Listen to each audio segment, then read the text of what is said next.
Alright, hello there. This is John, and welcome back to Riding with John. Today I'm going to talk about motorcycle riding and the law, what that has to do with you, points, license suspension, speeding tickets. I'm going to try to touch on all that, so it would be ironic if I got a ticket today while talking through this stuff. So let's hope that doesn't happen. Before I hit the road, let me just say a quick prayer as I do. Hey, dear Lord, thanks for the opportunity to ride this bike. Help me to stay safe on the road, stay upright, and be a good citizen of the road. And thanks for the bike. Help me to be a good steward of it and help these folks watching to ride safely, ride well, enjoy the road, and hopefully stay up and keep a lot of money. That would be good for them. In Jesus' name I pray. Amen. I've actually yet to have a run-in with the law on this bike, which is something I'm thankful for, but I am no newbie to the world of speeding tickets, traffic court, and these things, because in my earlier days, I got a few speeding tickets in my car for sure. I distinctly remember 2 traffic tickets I got. One, I was speeding, maybe I was going 15 over, and the police officer says, hey, slow down a little bit. I took a little speed off of the ticket for you. And it was a really nice interaction. I think I ended up going to a court, and they reduced some of the fines, took some of the points off for me. Then a couple months later, I got a very similar ticket, similar situation. But this time, the cop didn't take anything off the ticket. He got exactly the radar speed, and he put that on the ticket. And he was very frank with me. And he said, hey, you got to slow down. You can't be driving this fast out here. And I was kind of like, whatever, man. Like, no one really drives the speed limit. I didn't have a great attitude about it. And I can't say that his, that interaction really got me to change the way I drove. But what did make me change the way I drove was when I got a letter in the mail that said, hey, your insurance rates are going up. And this was on top of the fine I had to pay for that ticket. And, man, if you want to make somebody change their behavior, you get into their wallet, tell them how much more money and hundreds of dollars they have to pay. And that's a way it'll get you to change. And I think the law does a pretty good job of that. So my encouragement to everybody watching is whatever you're doing in life, driving, riding, working, being a dad, being a spouse, whatever you're doing, be in a state of flow where, it's not this sense that this is what I do, I'm not going to change, and this is who I am. Be in a state where you are doing something you feel comfortable with, but you're also challenging yourself, and it's something that you're doing that you're actually growing in. I'd like to think as a rider, like I'm ready to make changes. Every ride I go out, I want to feel how this bike behaves in different scenarios and work around how to maintain traction in tricky situations, how to stay up when there's road rage or drivers not driving well. Where I don't want to be is this place where I'm too uncomfortable and I don't feel confident in myself, and I get kind of paralyzed by fear. If I'm in a place like that, then I've gone too far out of my comfort zone. So you want to stay in that flow state where you're not insisting on not changing, but you're also not too lost that you don't know how to do anything. I don't know if that made sense. Hopefully it did. There's a traffic officer right there. Good thing I got all my lights going. I got a tagged and plated bike. So there's a speed limit sign, 45. You kind of probably have a good sense of what you should be doing out here on the road. If not, I'll just summarize and say, stay within 10 miles per hour above the speed limit. Don't go too much higher than that. Obey all the traffic laws. Make sure your bike's registered, titled to you. You have a up-to-date driver's license. You don't have any unpaid traffic or court tickets. Use your turn signals. You yield the right of way, and you generally just don't drive like a dummy out here. For some of you might be like, well, whatever, John. I'm gonna speed. I'm gonna go way over 10 over the limit. And to that person, I just want to offer a little bit more for you to give you the why behind why you should ride in such a way that you don't have to get interrupted by police officers giving you speeding tickets and all the other inconveniences that come from disobeying the traffic laws out here. Your Department of Motor Vehicles for your state, or if you're in another country, I don't know, however they do it, generally there's a point system. And for every violation, depending on how bad it is, you'll get a number of points.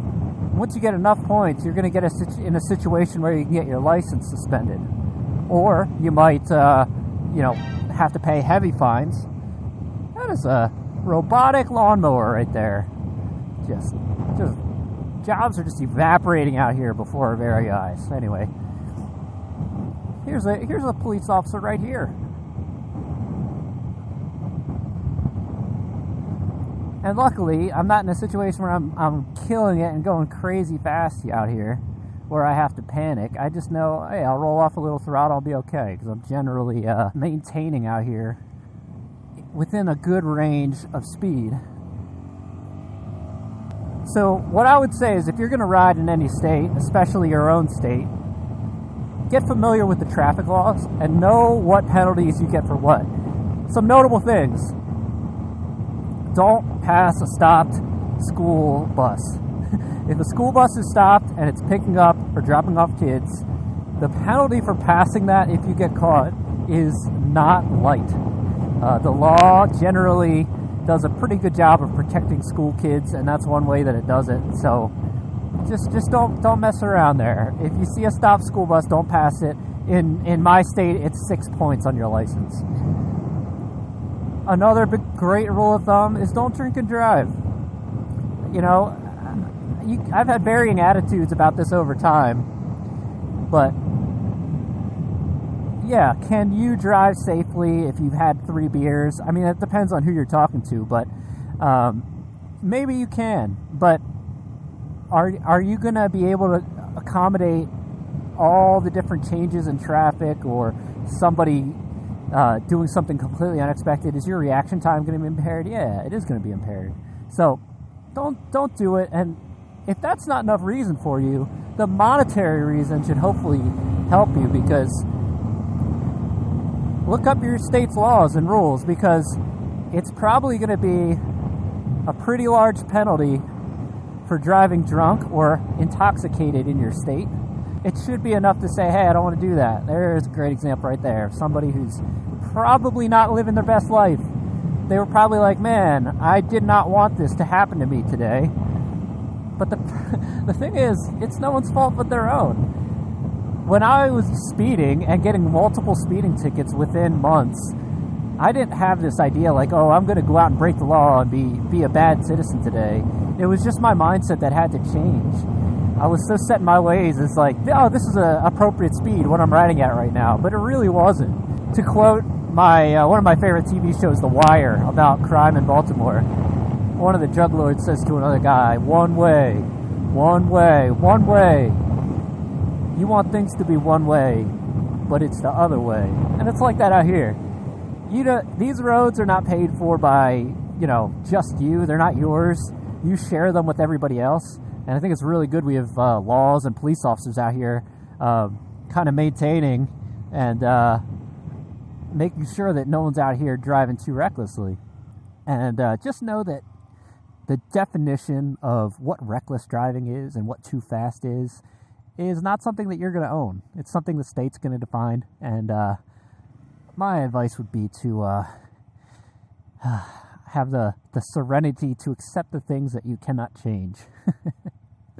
I mean, talking about reckless driving, in my state, the threshold is 20 miles per hour above the speed limit, the posted speed limit. And I look into my recent memory, and I know I was driving on a road that was 35, and I think I was pushing over 60. One of my favorite rides to ride on my bike. And, it wasn't hard to do. These bikes like to go fast. And that's part of the reason I like having a 300cc bike, is it kind of helps me. If I just ignore my speed and just ride on this thing, I'm going to tend to want to go about 50 miles per hour. And that includes a road that's 25. So, that easily puts me in a reckless driving ticket-worthy situation, which happens easily on a bike. What can I say? So you gotta watch it out here. You gotta be careful. 20 over. You might have a highway that's multiple lanes. It's 55. Going 75 on that road is, by your state's definition, reckless driving. 80 and a 60, 85 and a 65. And it is one thing if everyone else is driving that speed, because, you know, there might be a little bit of a safety in numbers, but just watch it out here. And if you are driving fast, you got to learn to watch for the red light cameras, the speeding cameras, police, speed traps. And you got to be alert for that. But I would say, if you want to enjoy the ride out here, just stay within the speed limit. And then when you know that you're riding at a reasonable speed, you can just enjoy the scenery and the clouds and just have a great time out here. My advice to anybody would be to ride in such a way that you could ride forever. Ride in such a way that if you were on your bike 8 hours a day, every day, 1, you wouldn't die, 2, you wouldn't get excessive fines and have your motorcycle or driver's license revoked, and 3, not be wrecking your bike and having to get a new one. I know that is not how a lot of other people see motorcycling, but if you look at a guy that's been riding for tens of years, you know, and beyond, they're on like their 5th bike. By then, they've learned a lot of the hard lessons, and my hope is that for a lot of beginners, we can kind of surpass that and not have to waste thousands of dollars on bikes falling apart or getting in accidents, harming ourselves or others. You know, learn from the mistakes of others. It's what wise folks do. So like right here is a great example. The speed limit on this road is 40, and man, I could open it up and go 65. Like, this road just kind of is asking for it. It's nice and paved, it's smooth, got plenty of wide shoulders, plenty of visibility. If I rode this road like this 8 hours a day going 60, I would be broke real fast. So it's just all, you know, don't do it.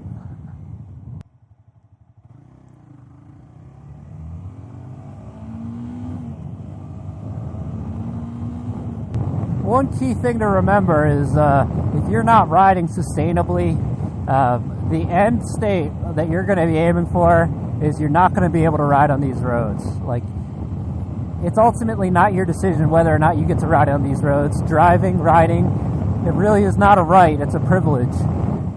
And obeying the laws and knowing the laws, first of all, is really important. Know what your local laws are, know what you can get in trouble for, and obey those laws so you can stay up on 2 wheels as long as possible. Otherwise, you are either going to be catching Ubers and Lyfts everywhere you go or riding on a moped.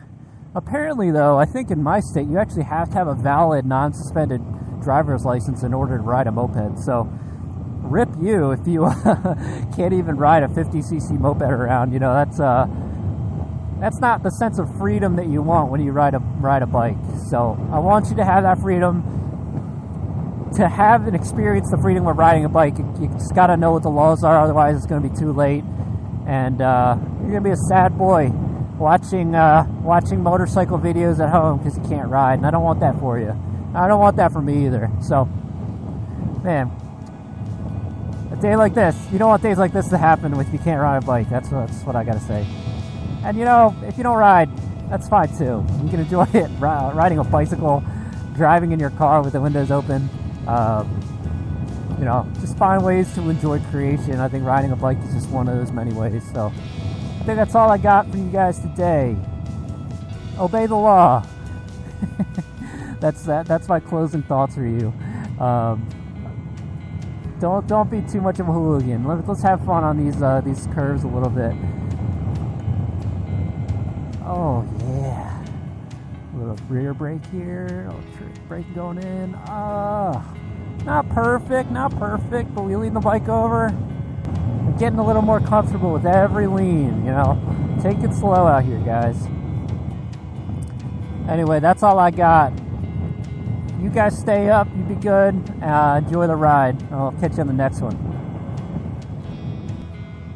Hey, I've said a few things about my thoughts on obeying the law, how to ride. If you have anything you want to share, please feel free to leave that in the comments, and I'll try my best to respond. And then a like on this video or a subscription absolutely helps me out a lot. So helps this content get out to more boys that could use this advice. So I appreciate that in advance. I fought the law and the law won. I should have listened to Riding with John.